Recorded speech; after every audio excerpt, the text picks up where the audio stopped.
What's up? Hey, what's good? What's poppin'? I am Miss Berry. Welcome back to my channel. I appreciate you guys for sliding through and coming to kick it with me. Y'all, I'm always hitting this doggone mic. Ugh. Anyway, as you guys can see from the title, this is a first time reaction for me, Walter E. Williams, which was actually recommended by a few of you guys, if I must say. So I looked them up. I came across this video because I was already kind of digging into the whole slavery thing. So how much can we blame on slavery? So I want to know his thoughts, what he got to say, all of the above. So let's get into it.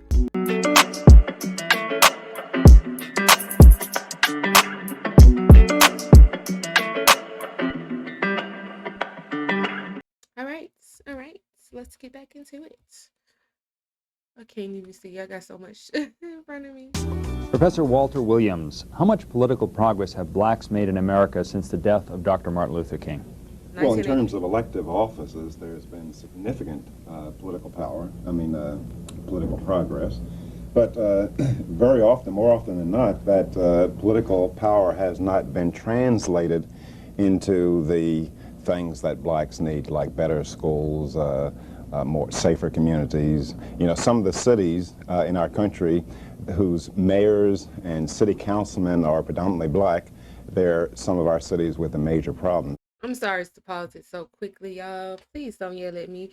But it's just crazy because I'm looking at this video. This chair is annoying. I said this every video, but anyway, looking at this video, even though I know you guys can't see it because I'm in the way, but it says, I'm assuming this is April 5th, 1988. If the date's not flipped, or is it May 4th, 1988? I don't know. But it's 1988, and just to hear him say, about having better schools and better neighborhoods and things like that, it's just crazy how we're in 2022 and we're still fighting for the same things. Well, we've been fighting for a lot of things. You know what I'm saying? I mean, things have definitely changed since 1988. I could say schools have changed, kind of. But it's just, like, it's not enough change. It's not enough change. It's enough, like, it's a lot of people have enough of the right intention, but it's not enough change being done. It's easy to say, oh yeah, we're gonna do this and that, to come out with a plan and all of this, but it's another thing when it's some action behind it. And I'm pretty sure it's only a few people that you guys can name that came in and put some action behind the words they said. I'm learning that more and more on this journey of expanding my mind, y'all. Now, I personally don't think that political power in and of itself is a solution to the problems. Professor Ronald Walters, same question. How much progress? Well, I think we've made a lot of progress. The Voting Rights Act of 1965 was sort of a first stage, and with that, we started out 1,000 black elected officials. We now have about 6,651. So we've got a large number of black elected officials, mayors of many large cities and so forth. I think the challenge now is to try to leverage political power and economic power. And I think to that extent I would agree with Mr. Williams, that that's our next frontier. Professor, I remember being told in school the way you get something done is to get people elected, and then you get the voting power, and then you accomplish these things. Why hasn't that happened? Well, I don't buy that hypothesis. That is, if you look at Japanese Americans who, almost by any socioeconomic measure of socioeconomic success, they stand at the top of the pile in America. Japanese, they don't even have political power in areas where they're the most numerous, such as San Francisco. Just thinking Or you that. find Jews in America. Jews, before they established themselves as political contenders, strong political contenders, they had a lot of economic power. Now, on the other hand, if you look at some of the white ethnics, namely the Irish established themselves politically in many of our cities. They ran the machines, but the Irish were the slowest rising among the ethnic groups. So I don't buy the proposition that in order to get economic power, a first-order condition is to get political power. It may be the reverse. So let's talk about economic progress. Professor? Well, I think the economic progress of blacks has been phenomenal. I would say progress in general among blacks. I think blacks are the only oppressed people in history that have accomplished so much over some of the highest barriers in such a short period of time. And that is, if you could resurrect slaves, they would find that the grandchildren, great-great-grandchildren and granddaughters are mayors of the world's largest cities. If you considered, if you looked at black income each year and you added it up and just considered black people as a nation, black people would be the 9th richest nation on the face of this earth. Which is not saying that there are many, many problems that remain, but black people have made phenomenal progress.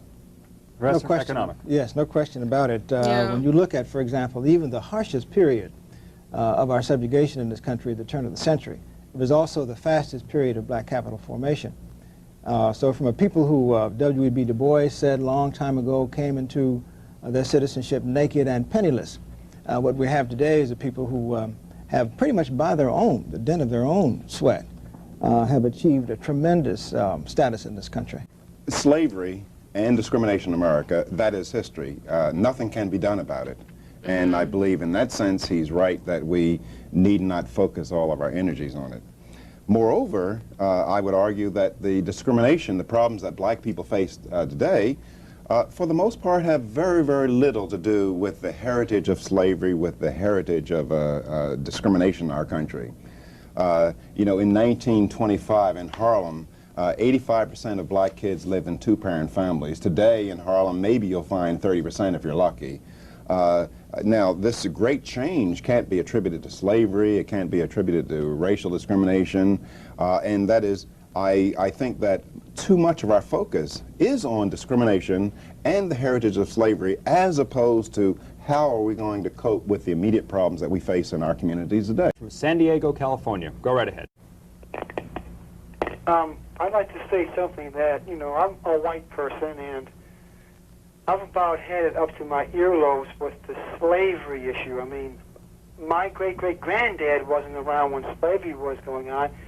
I believe if in order for people to get together and organize themselves as a functioning unit, why don't they quit talking about the slavery? I mean, that goes back to Abraham Lincoln. We're almost beyond Ronald Reagan. We're entering the year 2000.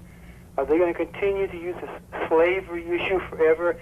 The Africans themselves were the first ones who initiated slavery. The white Europeans couldn't have got slaves unless the blacks were complicitous in this effort. I think it's just an atrocity to keep using the slavery thing, and I've seen the blacks, from Martin Luther King up until today, go downhill. I mean, if they don't think they've gone downhill, look what's going on in L.A. with the gang shootings. And the one gentleman said, if they want to make education better for blacks, we'll give them to better neighborhoods. Well, they're living in black neighborhoods. Why don't they straighten up the blacks in the neighborhoods? Do they want to move to a white neighborhood where it's safe, or do they want to move to a better black neighborhood? Also, why doesn't Bill Cosby, Michael Jackson, Flip Wilson, Mr. T, all these super black studs with all the money, go into the neighborhoods and donate a lot of money to help their black brothers? They don't, because they want to be an Oreo cookie and they want to get white. Thank you, Colin.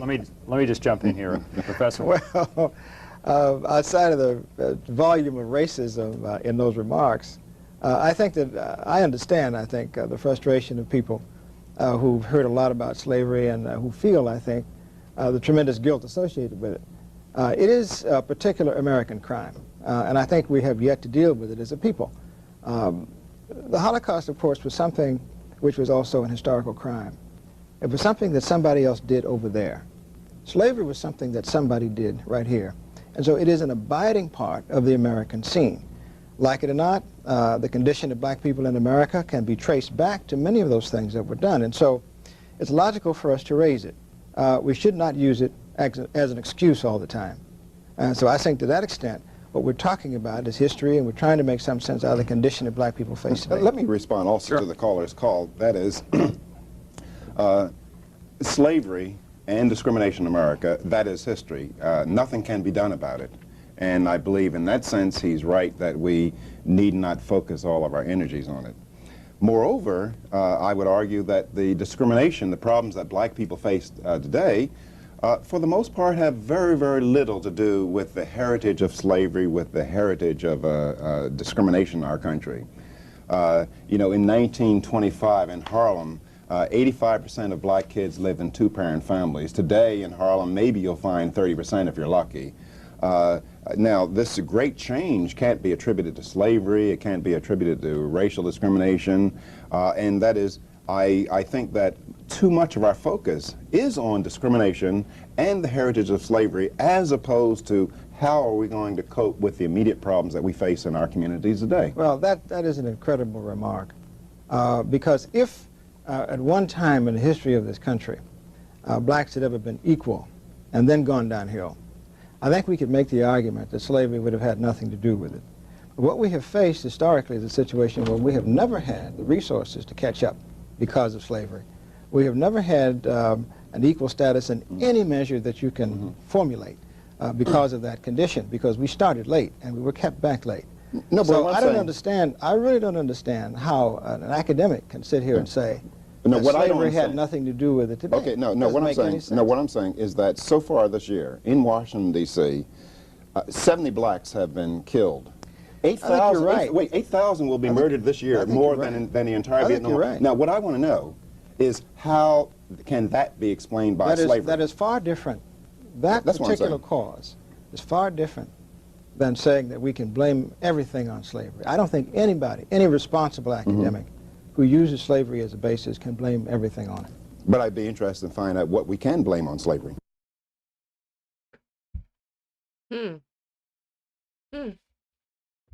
Let's end that video right there like that, y'all. That was very interesting to see both of their thoughts. I'm not really familiar with was it Ronald Walter? I'm not familiar with him either. So it was definitely pretty interesting to hear their thoughts. Even the caller that called in, their thoughts. It's just crazy, you know, how this was back then. You know what I'm saying? And we're in 2022, like I said, and we're still facing a lot of the same issues.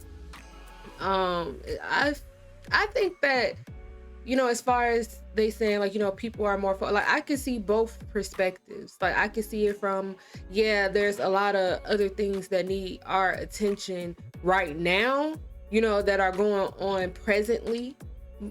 But at the same time, I can also see the perspective that Ronald was saying, which was, you know, we got held back late and things. I'm not 100% sure of how much of a fact that is. So of course I'm going to do a little bit more deeper dive.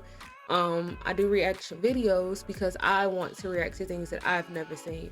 Outside of YouTube, I research because I want to know more. History is actually my favorite thing ever. Social studies was my favorite subject in school. So I just love history. It's just something about it. And to just know, you know, where you came from, what world you live in, the things that's going on in the world you live in, like, to be aware is very important. And I feel like, or should I say, I think that, y'all, I'm working on the whole I feel thing, but I think that, you know, a lot of people are not open to it yet. Like, they're not open to what is really going on in reality. They're just, you know, content with this and, you know, just resorting to stuff by default, not taking the time to deep dive and just like research things themselves. So it's a lot, but it was pretty interesting. And it's just crazy because today I had came across like a little thing where basically, what was it? Governor Ron DeSantis? Am I saying that right? Gardner's reaction. But basically, after saying it's wrong to teach students that the United States was built on stolen land, what I think is wrong is the fact that I went through school, completed school, and I know more knowledge about history now as being 29 years old as I did learning the little stuff that I did learn in school. That's what I think is wrong. I think that everyone should have the opportunity to learn about real history and make their own judgments, form their own opinions and all of the above on their own. It's just not fair to think, okay, this is what we're learning, and then to find out the crap in the history books is crap.